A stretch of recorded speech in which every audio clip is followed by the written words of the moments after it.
안녕하세요. 딸아이를 하나 키우고 있는 결혼 6년차 여자예요.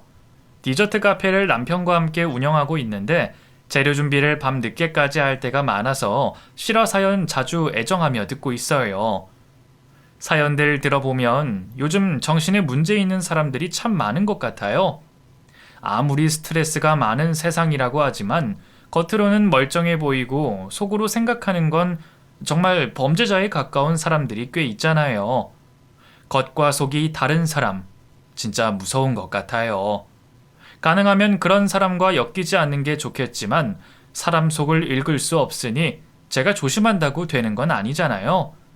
더욱이 가까운 가족 중에 나를 음해하려는 사람이 있다면 더 힘들고요. 제가 그 당사자이기에 얼마나 힘든 일인지 아주 잘 알고 있어요. 저도 사람이라 잊지 못하고 자꾸만 생각나는 그때 일을 얘기해보고 싶어서 이렇게 사연을 보내봅니다. 그럼 이야기 시작할게요.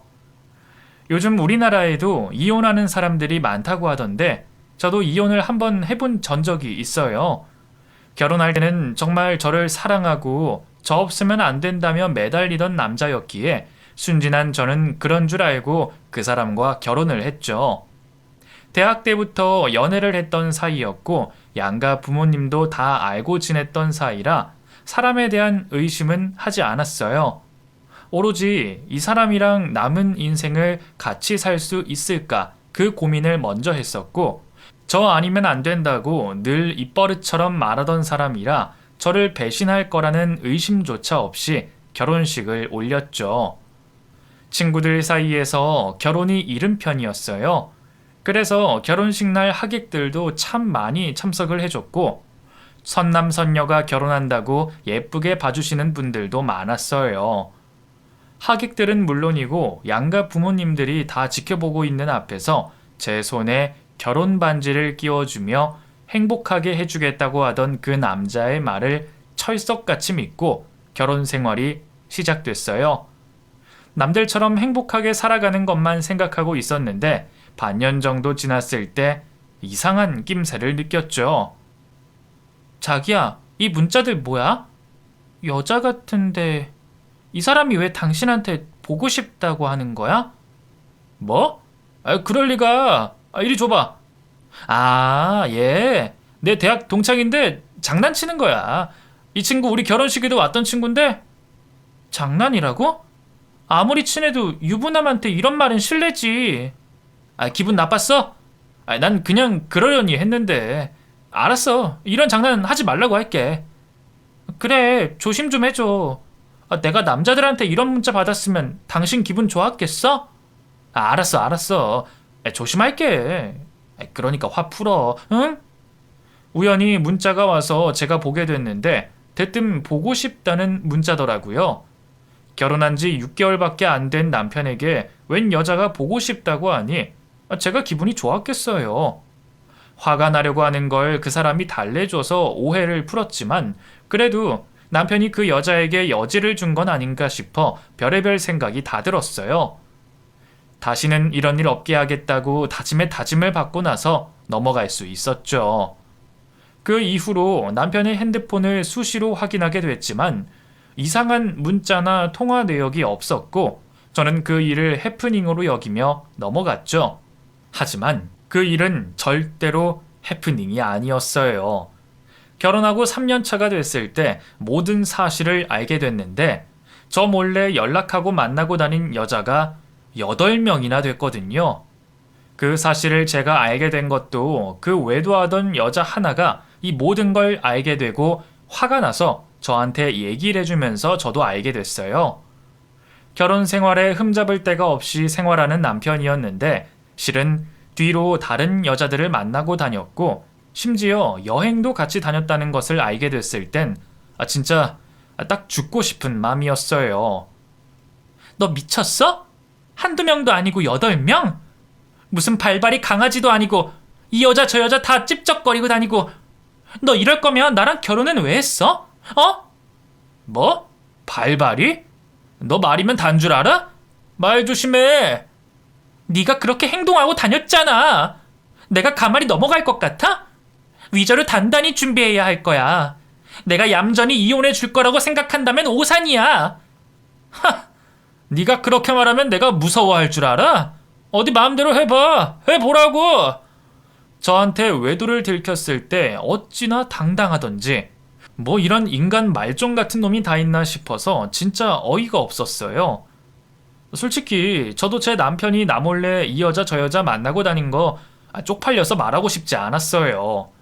그런데 이 남자가 하는 짓이 반성은커녕 잘못이 없다는 듯 적반하장으로 나오니 이를 갈게 되더라고요. 발발이 강아지 같은 그 남자의 외도녀들 리스트를 쫙 만들어서 시댁으로 갔죠. 그리고 시부모님께 보여드리면서 이혼하겠다고 했죠.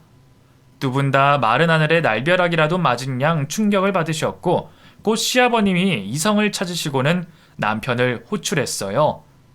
당장 본가로 오라는 말에 헐레벌떡 와서는 변명을 하는데 아니라는 거예요. 제가 의부증이 있어서 알지도 못하는 여자들이랑 자기를 엮는다면서요. 아버지, 이 여자 말 믿으세요? 저 결백해요. 절대로 바람 안 피웠다고요. 이 여자 의부증 있어요. 정신병자라고요. 그리고 저한테 돈 뜯어내려고 작정하고 이러는 거예요. 뭐라고? 내가 의부증이 있다고? 말이면 다야? 당신 왜 그래?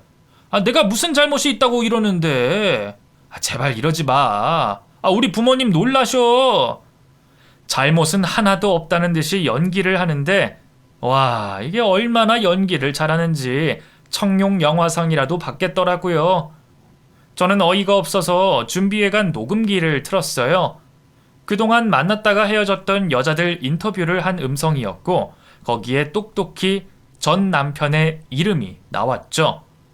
여행을 갔다느니 와이프가 맘에 안 든다느니 집에 있으면 숨이 막힌다느니 어이가 없는 말들을 많이도 하고 다녔더군요. 저는 사랑하지도 않고 곧 이혼을 할 건데 그러면 상간녀랑 결혼하겠다면서 꼬시려고 별의별 말을 다 한 걸 빼도 박도 못하고 모두가 듣게 됐어요. 시아버님은 노하셔서 밀대로 그 남자를 패기 시작했고 시어머님은 쓰러지셔서 알아 누우셨죠. 결국 시부모님은 저에게 사과를 하셨고 저희의 이혼을 인정해 주셨어요. 그리고 위자료로 요구한 2억을 다 주셨죠. 바람 피웠던 그 인간은 제가 2억이나 받아간다고 배 아파 어쩔 줄을 몰라 했지만 솔직히 저는 더 받고 싶었어요. 그 인간을 믿고 살아왔던 지난 내 인생과 그 인간이 준 상처들이 고스란히 남아있는데 할 수 있다면 그 인간 전 재산을 다 받아오고 싶었거든요. 그럴 수 없어서 2억에 합의를 했지만 여튼 그렇게 발발이 강아지 같은 인간이랑 끝을 냈어요. 이혼을 하고 나서 한동안 집 밖에 나가지 않았죠. 원인 제공은 죄다 그 남자가 한 일이지만 관계를 청산하는 과정에서 더러운 꼴을 많이 봐서 그런가 사람을 만나고 싶지 않더라고요. 소식을 들은 친구들이 연락이 왔지만 그 전화도 받고 싶지 않고 이러쿵저러쿵 말하는 것도 하기 싫었어요.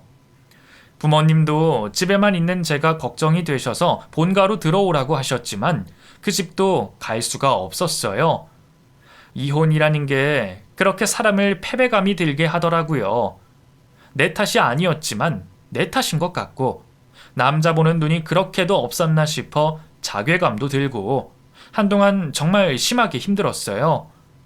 그렇게 1년을 집에서 칩거한 생활을 하다가 문득 일을 해야겠다는 생각이 들었어요. 이제 다시는 결혼 같은 거 안 할 거고 그러자면 먹고 살 거리는 있어야 하는 거잖아요. 직장 생활도 해봤었지만 치열한 그 세계에서 롱런할 수 있을지도 모르겠고 남자 상사들이 여자라고 무시하는 대우도 받고 싶지 않았고요. 그래서 고민 끝에 내 가게를 해야겠다는 생각이 들었어요. 어차피 위자료로 받은 2억에 재산 분할로 1억을 받아 수중에 총 3억이 있으니 그 돈으로 미천 삼으면 되겠다 싶더라고요. 무슨 일을 할까 참 고민을 많이 했는데 제가 케이크를 정말 좋아하거든요. 스트레스 받는 일이 있을 때 케이크를 한 입 먹으면 언짢은 기분이 싹 날아가고 바로 기분 전환이 돼서 좋아했는데 그걸로 아이템을 삼아야겠다는 생각이 들었어요. 케이크를 먹는 건 좋아하지만 만드는 건 배워본 적이 없어서 바로 베이커리 학원에 등록을 했어요. 그리고 하나하나 준비를 해나가기 시작했죠. 무언가에 집중을 한다는 건 진짜 좋은 것 같아요. 학원을 다니고 상가를 알아보러 다니면서 시간이 어떻게 가는지 모르게 바쁘게 살았어요. 집에 칩거하는 동안 살도 많이 찌고 밤에 불면증도 생겨서 제대로 자지도 못했었는데 하루가 바쁘게 움직이니 살이 저절로 빠지고 침대에 누우면 바로 취침을 하게 되는 거죠. 안 좋은 생각을 할 틈도 없이 시간을 쪼개서 생활하며 오픈 준비를 했어요. 가게를 얻고 인테리어를 하고 주방을 맡아줄 직원도 구하고요. 미천이 여유로운 건 아니라서 되도록 인건비를 줄이려고 생각했지만 베이킹이 전공이 아니라서 저 혼자 다 만들긴 어려워 직원을 구했어요. 남자분이시네요? 네, 남자는 안 구하시나요? 그건 아닌데 우리 가게가 이제 오픈하는 거라 월급이 적은 것 같아서요. 이 월급으로 일하셔도 괜찮으시겠어요? 네, 저도 경력 쌓고 싶어서 일하는 거예요. 주실 만큼 주세요. 나중에 장사 잘 되면 더 챙겨주셔도 좋고요. 그래요. 그럼 내일부터 출근하시면 돼요. 구인 광고를 보고 저희 가게를 찾아온 남자는 월급이 적은데도 일을 하겠다고 했어요. 이력서를 보니 경력이 짧은 것도 아닌데 적은 월급으로도 일을 하겠다고 해서 처음엔 좀 수상쩍게 생각을 했죠. 그런데 막상 일을 같이 해보니 실력이 보통이 아니더라고요.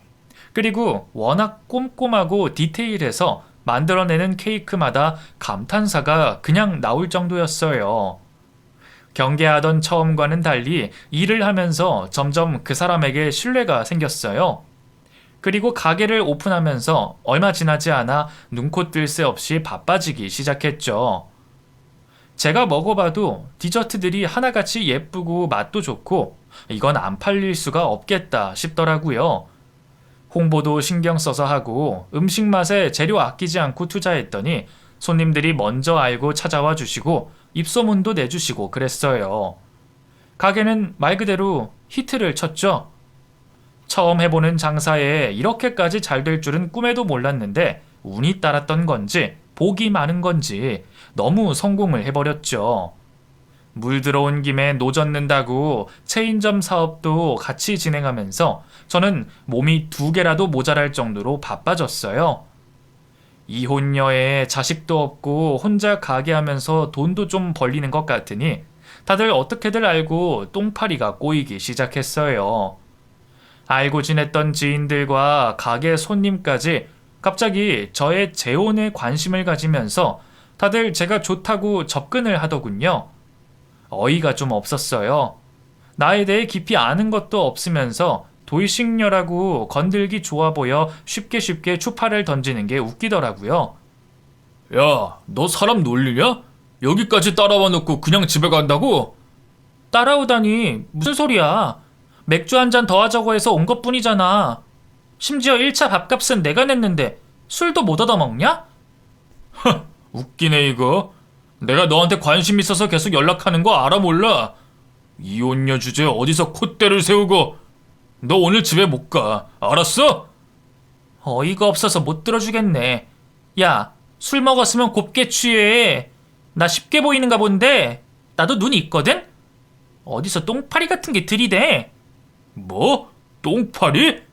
그래, 똥파리. 뭐 어쩔래? 이게? 몇 달 만에 쉬는 날이었어요. 삼겹살에 소주 한 잔이 땡겨서 혼자 고깃집에서 먹고 있는데 근래 자꾸 전화를 하는 친구가 지나가다가 저를 본 것 같았죠. 같이 먹자길래 고기를 사줬는데 지가 술 한 잔 산다길래 따라갔다가 그 봉변을 당하고 있었어요.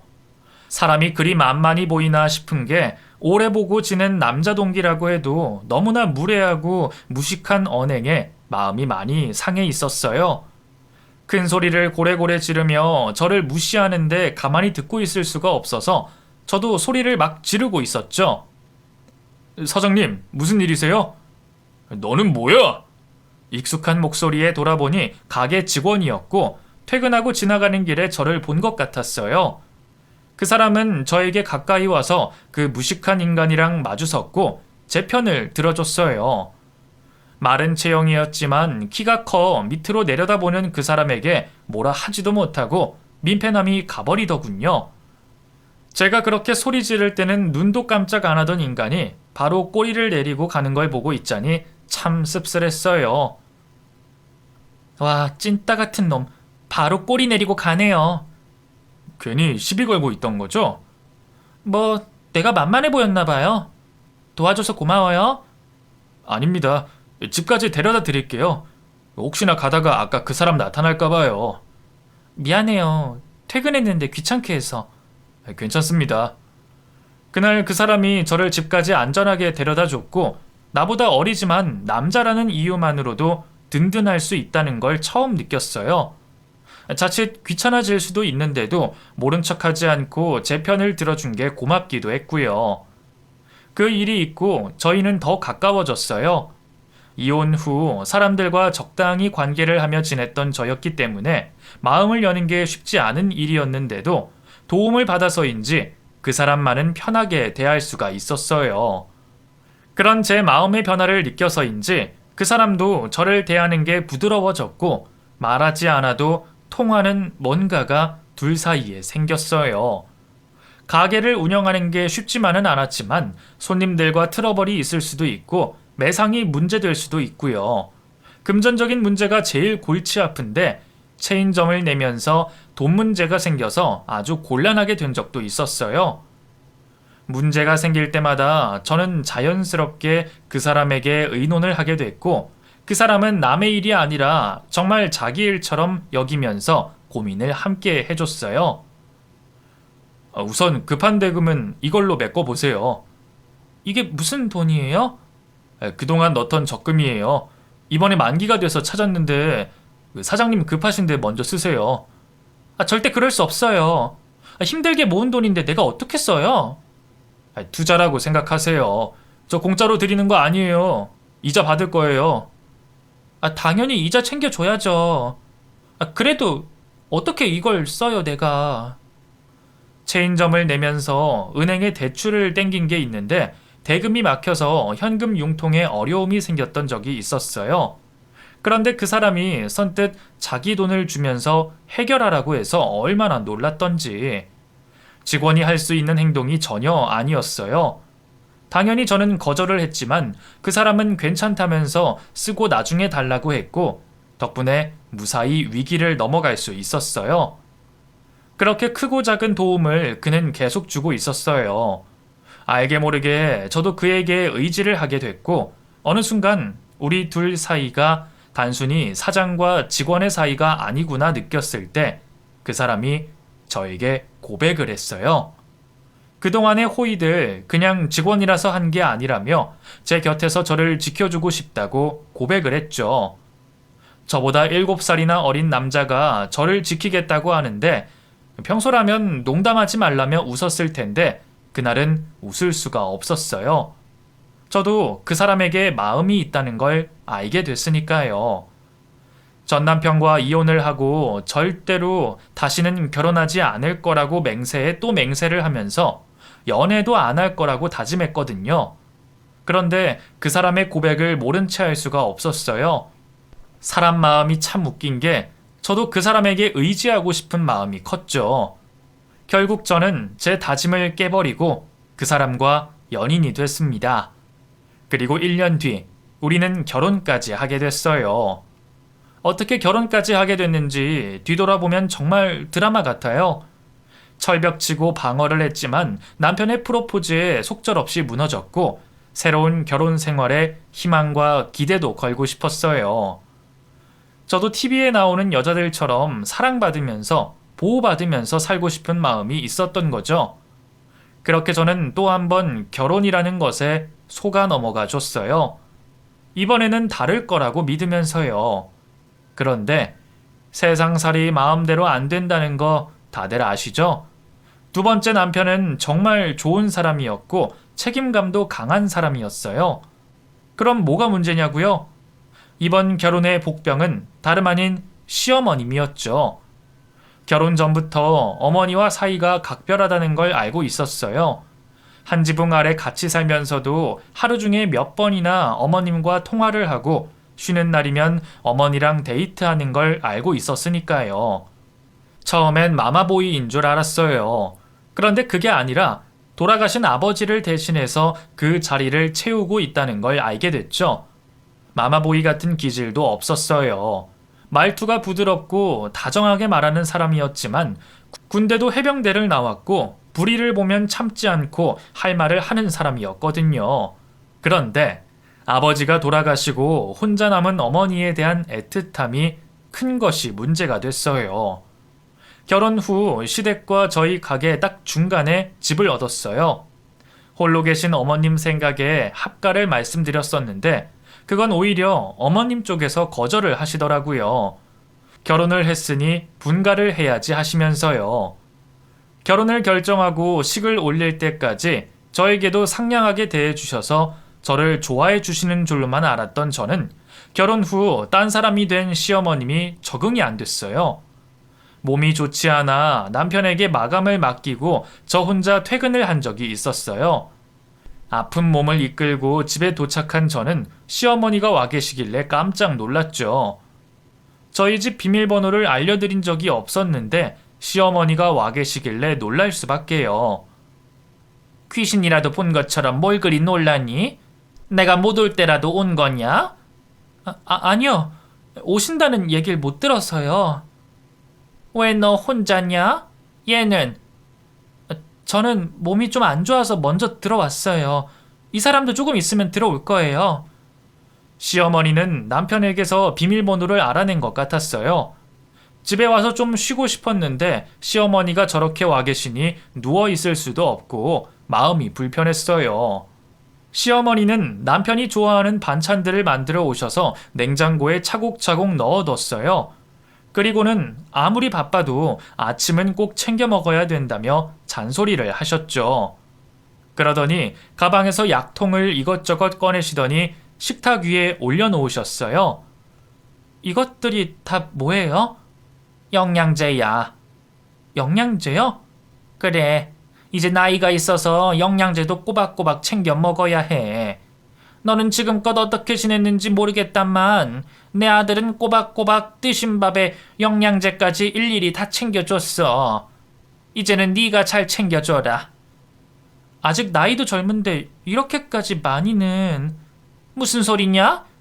걔가 그렇게 건강한 건 다 내가 이렇게 챙겨줘서 그런 거야. 그때 현관문이 열렸고 남편이 집으로 들어왔어요. 남편은 시어머니를 보자마자 두 팔 벌려 시어머니를 안았죠. 시어머니도 그런 남편을 안아주며 안 본 사이에 얼굴이 왜 이렇게 헬스케졌냐며 결혼을 하기 전보다 어째 얼굴이 더 형편이 없어졌다곤 안쓰러운 눈빛으로 말씀하셨어요. 그 모습에 저는 어이가 없었죠. 시어머니는 남편을 식탁에 앉히고서는 냉장고에 넣어뒀던 반찬통들을 꺼내어 남편에게 한 상 차려줬어요. 남편은 힘들게 이런 것들을 왜 가져왔냐고 말하며 저더러 같이 먹자고 불렀어요. 저는 입맛이 없다며 남편에게 먼저 먹으라고 말했고 시어머니는 남편에게 반찬들을 챙겨주며 이야기를 나눴어요. 같은 공간에 있으면서도 혼자 무인도에 있는 느낌이었어요. 한참을 이야기 나누며 식사를 끝낸 두 사람은 거실로 나왔죠. 얘야, 그 입가심할 것 좀 내오너라. 엄마, 제가 해드릴게요. 아들이 디저트 만드는 사람인 거 잊으셨어요? 퇴근하고 이제 들어온 네가 왜 하니? 먼저 들어온 애가 하면 되지. 안 가져오고 뭐하니? 시어머니는 남편을 데리고 소파로 갔고 저는 주방으로 갔어요. 먹고 난 그릇들은 치우지도 않은 채 식탁 위에 그대로 있었고 그것을 보는 순간 짜증이 나서 한숨이 나왔죠. 몸도 아픈데 이러고 있어야 하니 너무 서러웠어요. 냉장고에 있는 과일을 꺼내고 차를 우려내 거실로 들고 나갔어요. 늦은 시간까지 차를 마시며 이야기를 나누는 두 사람 앞에 저도 모르게 하품이 나왔죠. 그제서야 제 눈치를 본 남편이 피곤하다며 이만 일어나자 말했어요. 시어머니는 더 있고 싶어 하시는 눈치였지만 어쩔 수 없이 자리에서 일어났죠. 그리고는 제게 영양제는 꼭 챙겨줘야 된다며 신신당부를 하고 가셨어요. 남편은 시어머니를 데려다 준다며 같이 나갔고 저는 식탁 위에 올려져 있는 그릇들을 정리하고서는 그대로 침대에 뻗었어요. 엎어지면 코다할 거리에 있는 시댁에 갔다 왔어도 벌써 여러 번을 다녀왔을 시간인데도 남편은 올 생각을 하지 않았어요. 한참이 지난 후에야 집에 돌아온 남편은 제게 아픈 몸은 어떠냐며 약은 챙겨 먹었냐며 제 어깨를 주물렀죠. 저는 그런 남편의 손을 밀어내고는 물었어요. 당신 어머님한테 집 비밀번호는 왜 알려준 거예요? 어머니가 집 앞에 계시다길래 알려드렸죠. 그렇다고 우리가 올 때까지 기다리고 계시라고 할 수는 없잖아요. 그래도 나한테 물어는 봤어야죠. 내가 얼마나 놀랐는지 알아요? 미안해요. 그래서 아까 식사도 거른 거예요? 입맛이 없어서 먹을 생각도 처음부터 없었지만 어머닌 어쩜 그래요? 나한테는 물어보지도 않으시고는 어떻게 자기 아들만 챙기시는지. 에이, 속 좁게 왜 그래요? 한두 번이 아니시니 그렇죠. 늘 당신 생각밖에 없으시잖아요. 식탁 위에 올려진 영양제 통 봤죠? 그거 당신 거라니까 많이 먹고 건강해져요. 에이, 또 그런다. 남편은 기분 풀라며 저를 보고 생글생글 웃으며 애교를 부렸어요. 그 모습에 저는 웃음이 터져나왔고 시어머니에게 느껴졌던 서운함이 조금은 가시는 것 같았죠. 며칠 뒤 모처럼 쉬는 날이라 집에서 늘어지게 낮잠을 자고 있는데 현관문 비밀번호를 누르는 소리가 들렸어요. 여러 번 잘못 눌러 경보음이 울렸고 깜짝 놀란 저는 현관문으로 달려갔죠. 조심스레 밖을 내다보니 시어머니였어요. 저는 얼른 현관문을 열어드렸죠. 시어머니는 비밀번호를 몇 번이나 제대로 눌렀는데 왜 안 열리냐며 투덜대며 들어오셨어요. 제가 시어머니가 저희 집 비밀번호를 알고 있다는 것이 싫어서 비밀번호를 바꿔버렸거든요. 그 사실을 모르고 계시는 시어머니는 예전 비밀번호를 계속 누르고 계셨던 것이었어요.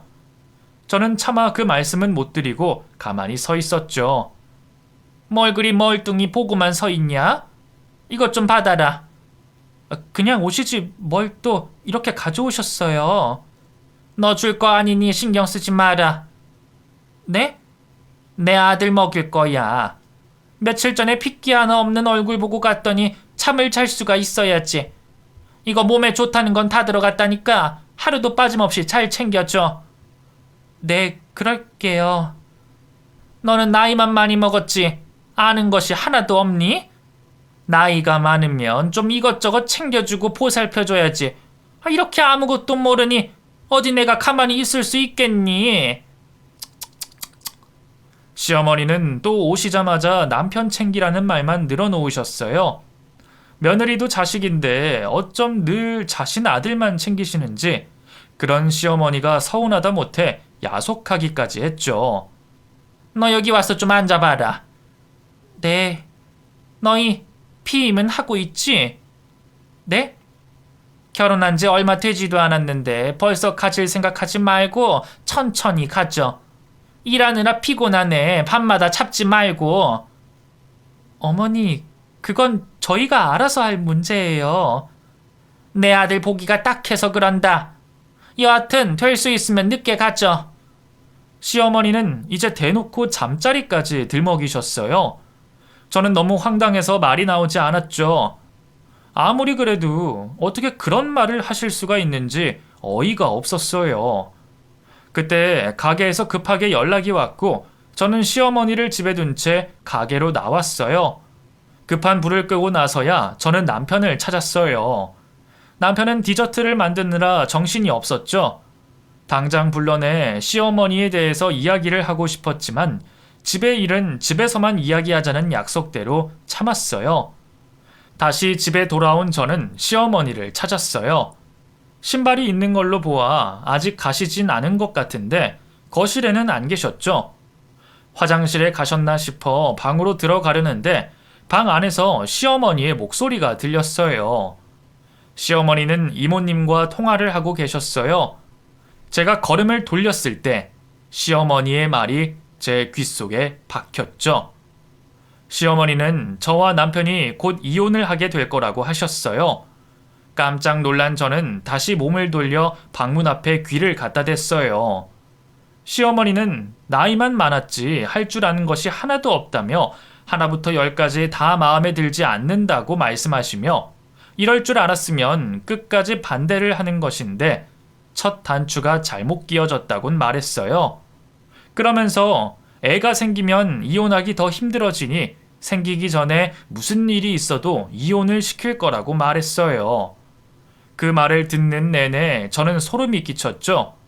시어머니가 잔소리는 많이 해도 저를 저렇게까지 나쁘게 보고 있는 줄은 몰랐거든요. 결혼할 때도 아무런 문제가 없었기에 저를 좋아하지는 않아도 싫어한다고는 생각하지 않았었어요. 하지만 이혼을 계획하고 있을 정도로 저에게 악감정을 갖고 계셨다니 빨리 이 자리를 벗어나고 싶었는데 제 두 발이 바닥에 딱 붙어서 움직여지지가 않았어요. 그때 방문이 열렸고 시어머니가 나오며 문 앞에 있는 저를 보고 화들짝 놀라했어요. 언제 들어왔냐? 좀 전에요. 얘는 들어왔으면 인기척이라도 할 것이지 도둑고양이처럼 이러고 서 있어? 어머니가 안 계시길래 여기 계시나 싶어서요. 나 이제 그만 가봐야겠다. 내가 가지고 온 약 잘 챙겨 먹여라. 네. 시어머니가 가시고 난 후 멍하니 서 있었어요. 망치로 머리를 한 대 얻어맞은 것 마냥 아무 생각이 나지 않았죠. 그때 남편이 들어왔고 멍하니 서 있는 저를 무슨 일이 있었냐며 흔들었어요. 저는 시어머니가 우리를 이혼시키려고 하고 있다며 이모님이랑 통화하는 것을 똑똑하게 들었다고 이야기를 했지만 남편은 믿지 않았어요. 당연히 믿지 않겠죠. 직접 들은 저 역시 믿을 수 없는 이야기인데 남편이 제 얘기를 믿지 않는 것은 당연한 거였어요. 저는 계속해서 시어머니가 제게 했던 말들을 남편에게 말했어요. 하지만 그러면 그럴수록 남편은 오히려 저를 더 이상하게 바라봤고 자신과 시어머니의 사이를 이간질한다고 생각하고 있었어요. 저는 너무 답답해서 미칠 것 같았죠. 남편에게 아무리 말을 해도 남편은 믿어주지 않았고 그런 말이라면 다시는 하지 말라며 단호하게 말했어요.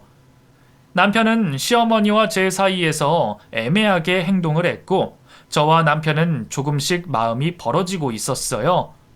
시어머니는 이런 상황을 즐기고 계셨을지도 모르겠어요. 이러다 이혼까지 하게 된다면 시어머니가 바라던 대로 되는 것이니까요. 하지만 다행히 그때 제가 임신을 하게 됐고 남편은 아이를 가진 저를 더 챙겨주게 됐어요. 임신한 며느리를 챙겨준다는 말로 사사건건 참견을 하는 시어머니를 남편은 중간에서 잘라내기 시작했고 급기야 시어머니에게 재혼을 권유하게 됐죠. 너 지금 뭐라고 그랬냐? 재혼하시는 게 어떠냐고요? 지금 이 애미가 귀찮아서 재혼하라는 거냐? 그게 아니라 아직 젊으신데 저희만 바라보시지 마시고 어머니도 좋은 분 만나셔서 인생 즐기시는 것도 괜찮잖아요. 왜? 제가 그러든?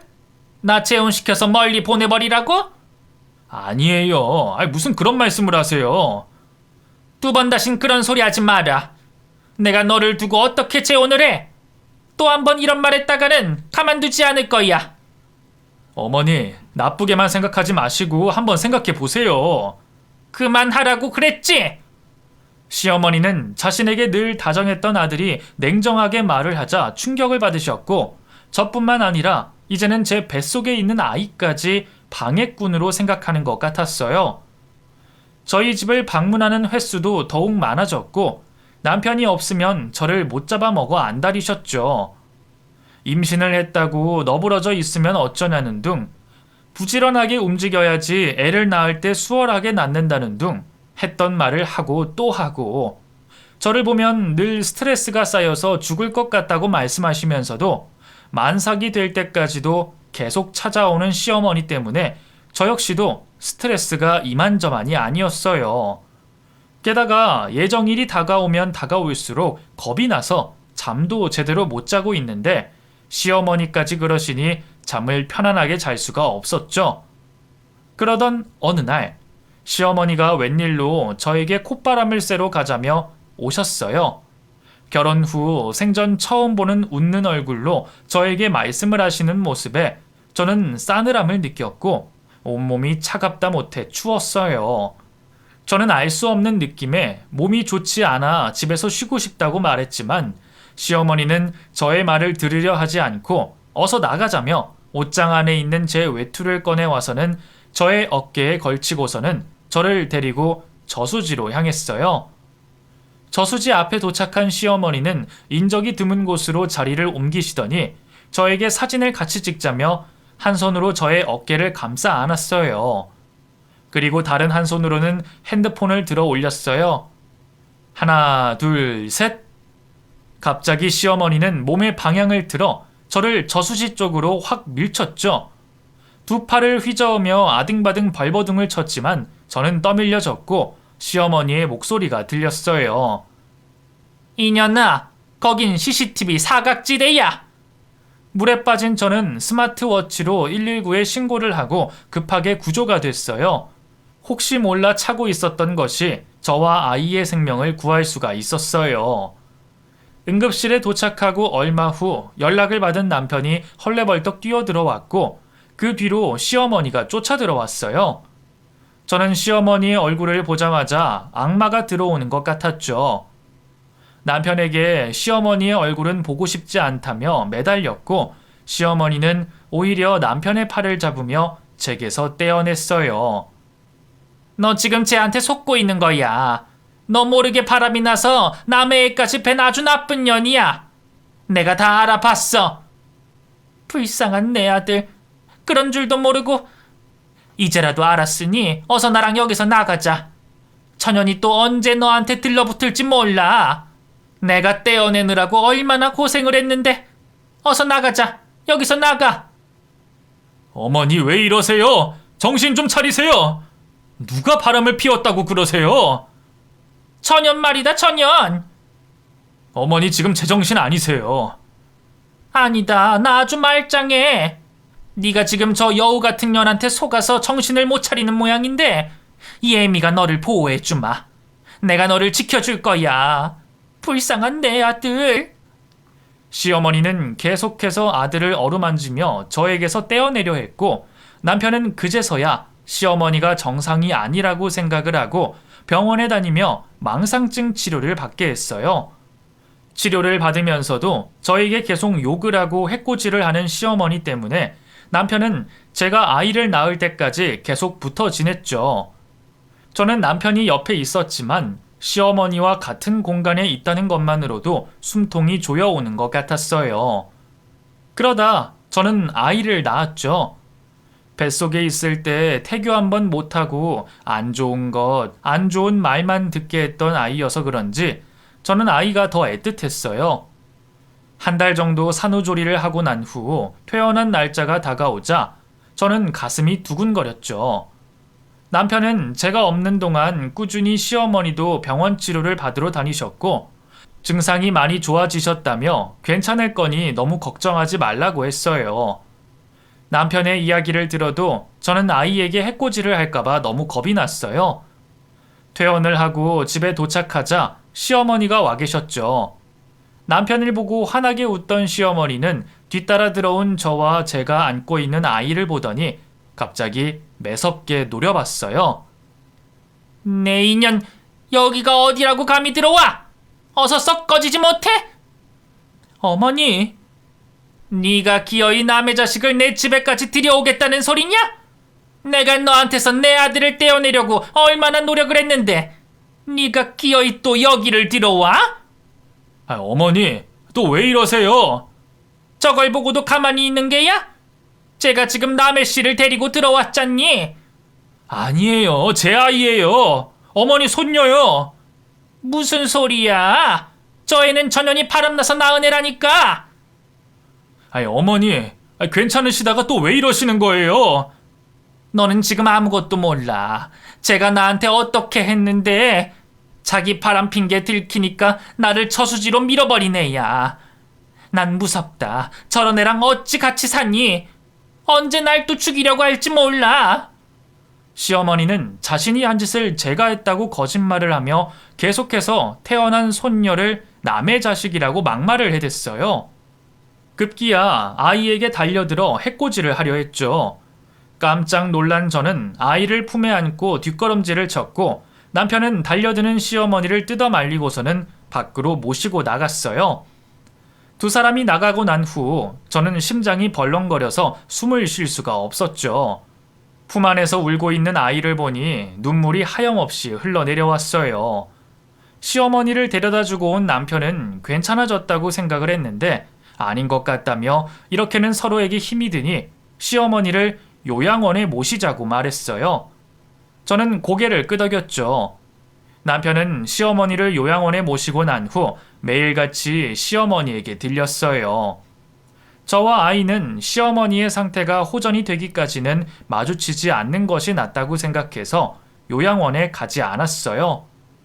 남편은 시어머니의 말이 다 망상이고 저를 믿겠지만 저는 그래도 확실하게 하는 것이 더 낫겠다는 생각에 아이의 친자 검사를 의뢰했고 결과서를 남편에게 보여줬죠. 남편은 자신의 아이인 것을 알고 있는데 괜한 짓을 했다고 말했지만 저는 속이 시원했어요. 시어머니가 요양원에 들어가시고 난 후부터 저희 가정은 조금씩 안정이 됐고 새 식구는 행복하게 살고 있어요. 아직 시어머니라는 숙제가 남아있지만 그것도 조금씩 괜찮아지겠죠. 저에게 한 것을 생각하면 다시는 보고 싶지 않지만 남편의 어머니이니 이해해 보려고요. 하루빨리 새 식구가 아니라 네 식구가 같이 행복하게 사는 날이 왔으면 좋겠어요.